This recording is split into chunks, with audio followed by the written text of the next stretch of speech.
When tying in the role of the media and gendered stereotypes, Crash the movie is a representation of socialized gender roles, with the male being the stronger gender and filling the provider and protector role, and the female being the weaker gender filling the needs, help, and saving role. The clip that we're talking about in the movie is when an African-American couple is pulled over by a white policeman, and a conflict breaks out, and the two African-American individuals end up being arrested and frisked outside the car.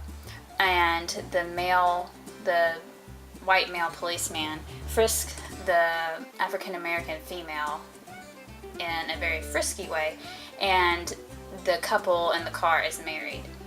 And so in this case, when the husband didn't come to the female's rescue and stand up for her and her rights, conflict was caused and attention was brought to the issues of the roles in relation to the power status of the male. For example, when this happens, the wife calls out her husband for not coming to her rescue because he is worried that he will appear black to his colleagues. This implies both the male role as superior and a power difference within the same gender when considering different races. This ties in a factor of intersectionality, race, into this discussion, and how power can be further diminished when taking into account other intersectionality factors. For example, one could argue that the gender gap in power is further widened by race, and think this makes the power status gap look even grimmer for women of different ethnicities.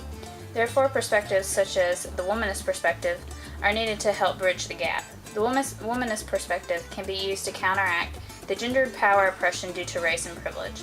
The womanist works not only to establish harmony between genders within her own race, but between all races and cultures.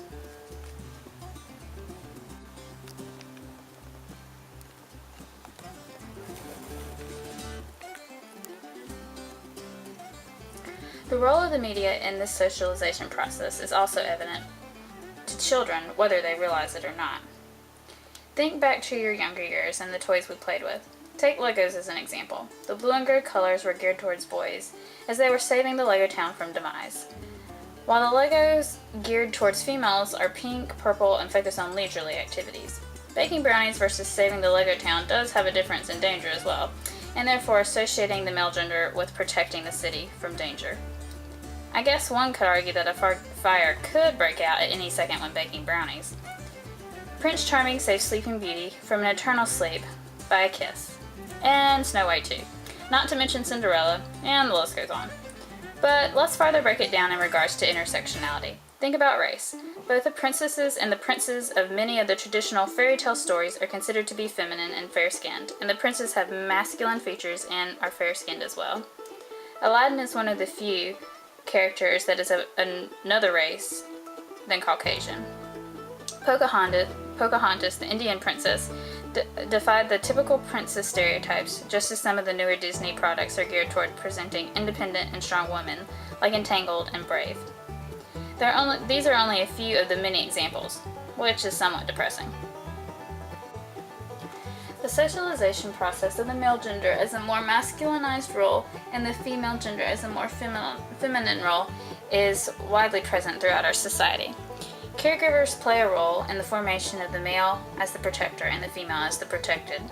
At young ages, children, especially males, are socialized, meaning reinforced to play with boys' toys and discouraged in playing with female gendered toys.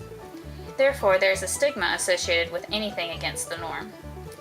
Females experience some of the same socialization, as they aren't expected to perform chores involved with heavy lifting or dirt, or for example, taking out the trash.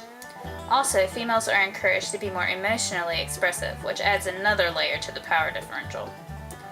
As we discussed in class, the expected role of the male and female may differ based on location or culture. For example, in the South, it is expected for the man to take on the masculine role of the provider and the female to take on the role as the caregiver. When considering the power differential, salary and leadership positions come to mind. Men usually have higher salaries and leadership roles are normally held by the fair-skinned, masculine males. Interestingly enough, other cultures also define a leader by these characteristics. The power gap is even present when women hold leadership roles. For example, female leaders are often criticized or noticed not for their leadership qualities, but their emotional responses, physical attributes, and/or family dynamics. Siaza highlights the difference in power in relation to the gender roles as well. Women who feel less safe alone at night are less likely to participate in community activities as compared to men. Their decreased feelings of safety are often due to a lower education and income. However, this is further perpetrated by the man's common role as the financial manager of the household, and the one spending most of the time outside of the home in a professional occupation.